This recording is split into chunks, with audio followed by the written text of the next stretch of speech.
One of the problems with recruiting for investment banking is not the knowledge or skills you acquire, but the access to talk with real investment bankers to put your best foot forward. Our sponsor, WSO Academy, can provide those connections with 60 head mentors who are finance professionals at top firms like Goldman, Centerview, and JP Morgan. Imagine being able to get on the phone within 24 hours with one of the Academy's 1,300 mentors right before a critical interview. Get on the waitlist for WSO Academy today by clicking the link in the show notes or by visiting wallstreetoasis.com/academy.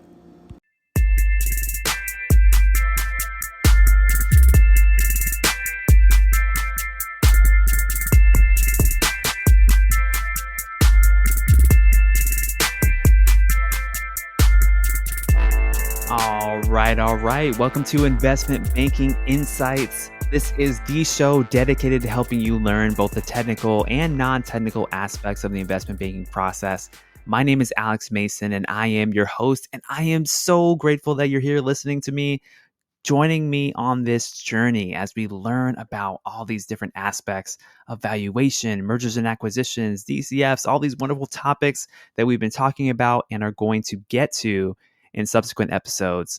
And we're talking about valuation today. So today's question is this: why would an acquirer pay twice the EBITDA multiple for one company as opposed to another company?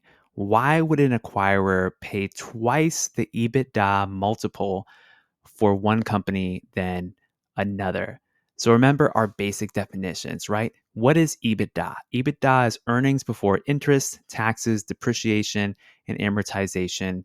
It is essentially a proxy for the cash flow that a business is generating, right? And very, very, very rough estimate of that.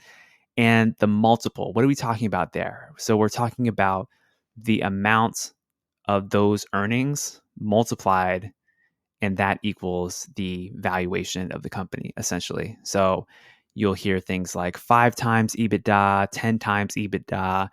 So if a company is making $1 million and you're paying 10 times EBITDA, then you're paying $10 million. So just taking it back to fundamentals for a moment. So why would an acquirer pay twice a multiple for one company than another? Well, there's actually a lot of reasons, right? There's a lot of dynamics in a transaction that can affect the price. Number one is that one company just simply may be a lot more hot of a commodity than another company. Maybe there's a bidding war going on for a company, and that's going to push up the price because whoever the acquirer is, they're going to want to get that company. So just like an auction that's auctioning off a Monet painting, it's going to fetch a lot higher price than the one that, your nephew drew. No offense to your nephew, but they're probably not Monet. So they're not going to have as much of a bidding war over that asset as this other asset. So that can be a reason why the multiple is different. Another reason is that there could be some bad news related to a company that depresses the stock price. So maybe the acquirer can scoop up a company at a discount that maybe it's fundamentally sound as a company, but they're taking advantage of the market environment and a depressed multiple in comparison to another firm that maybe is doing fine. So that's the second reason.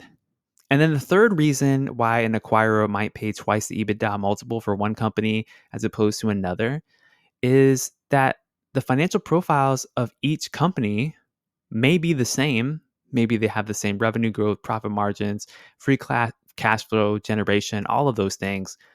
But let's also not assume that they're operating in the same industry. Maybe these companies are operating in different industries. And one thing that's important to know is that different industries in the economy command different multiples.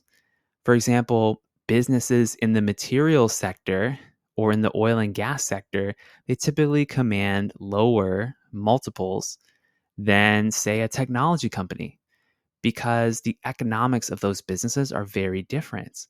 If I look at, say, I don't know what a good example is, but let's say a mining company. The business model of this company is to go out and look for raw metals and precious metals, basically. So maybe I'm looking for platinum or silver or gold, and I'm going prospecting out around the world and erecting these mine shafts and hiring mining engineers and laborers to search for and dig for precious metals. Well, the economics of that business are completely different than someone starting a software as a service business from their garage and launching a subscription revenue model with recurring revenue globally in a matter of a couple of months and launching some kind of product. Like that's totally different. And so the multiples that you're going to pay are also related to the economics of the industry fundamentally. So that is the third reason why an acquirer might pay twice the EBITDA multiple for one company than another.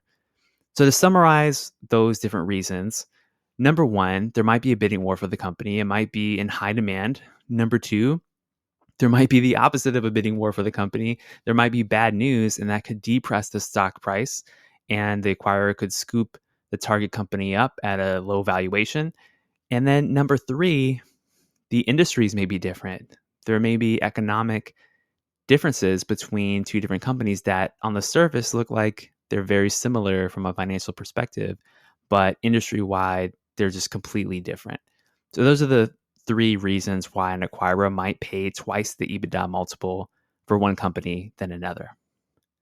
Okay, that's what I got for you today. This is Alex Mason with Investment Banking Insights, and we're going to keep talking about multiples next time. So join me for the next episode there. Have a great day.